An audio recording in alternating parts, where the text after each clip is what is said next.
Today on Tanaka Homestead, I want to talk to you about all the benefits of having your own backyard garden.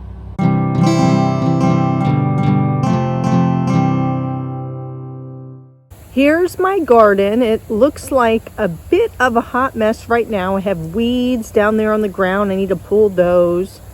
Right in front of me to the left, I have some cabbage I still need to harvest, my strawberries, some more cabbage. But in the end, I really need to start prepping for spring. I would like to talk to you about some of the health benefits of having your own garden. So for starters, it's great for your heart, it's great for your bones, muscles, and joints. You're out here moving, you're tilling, you're pushing, you're pulling, you name it, you're doing it. You're putting this up, you're breaking this down, you're moving this, you're moving that. It's great. So excellent for the heart, it's excellent for the bones and muscles. Another thing that is improved when you garden would be your hand strength. You're gripping shovels, you're gripping this, you're moving that, you're weeding. All of those things are helpful, and good hand strength goes a long way.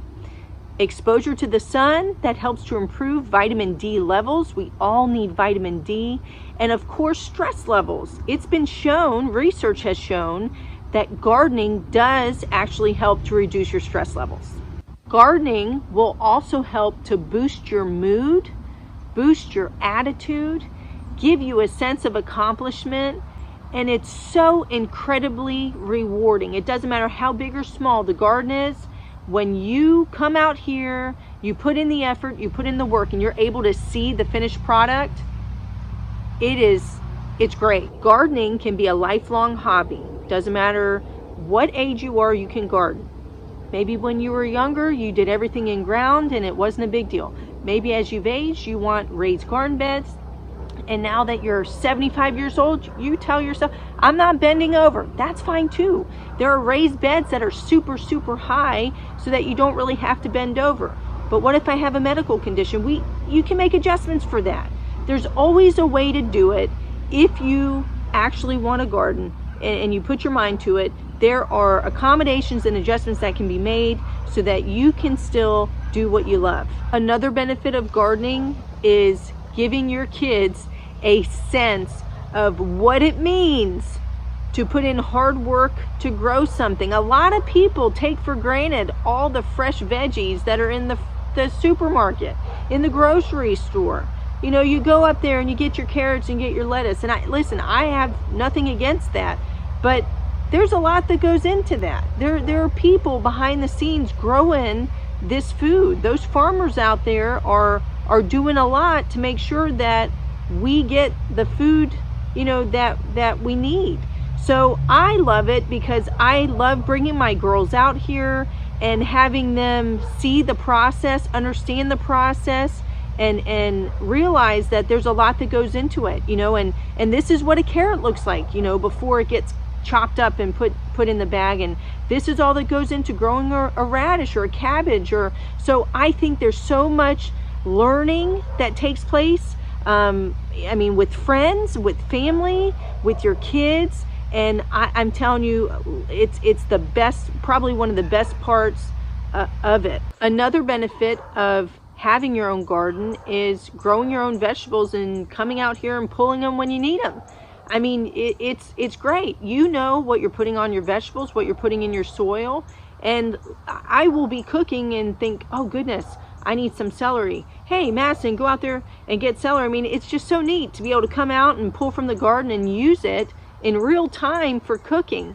Not everybody can have a garden, I understand that. And I am not opposed to buying vegetables at the supermarket. I don't want anybody to think that I'm, anti-supermarket, by no means. I mean, I definitely get vegetables from the supermarket, but there's something that's just more enjoyable when you've put in the hard work to growing your own. You have your own garden too. Remember that you can let your vegetables go to seed, and you can actually collect the seeds and then use those for future harvest. So it's definitely sustainable if you get the ball rolling, which I absolutely like.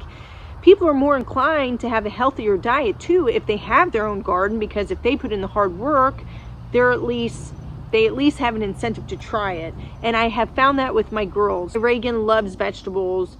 Madison's pretty good. Emiko doesn't really want a lot to do with it, but she is willing to try vegetables from the garden, especially if she's the one that goes out there and picks it, or she's the one that was involved in growing it. So it's definitely a benefit there. I hope this video was an encouragement for those of you that are interested in gardening.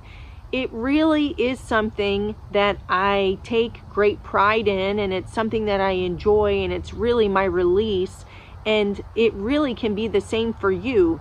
Don't feel like you have to have this big old garden. I mean, you can just have one raised garden bed. I started little by little, and I've slowly added to my garden, but maybe you just want to have a couple of beds. Maybe you don't want to have a raised garden bed at all. Maybe you want to put it in ground or grow something in a pot. You can totally do that. But for those of you that are interested but scared to take the leap, I say go for it. So thank you so much for watching my channel. If you haven't already subscribed, please do that, and happy gardening. Bye-bye.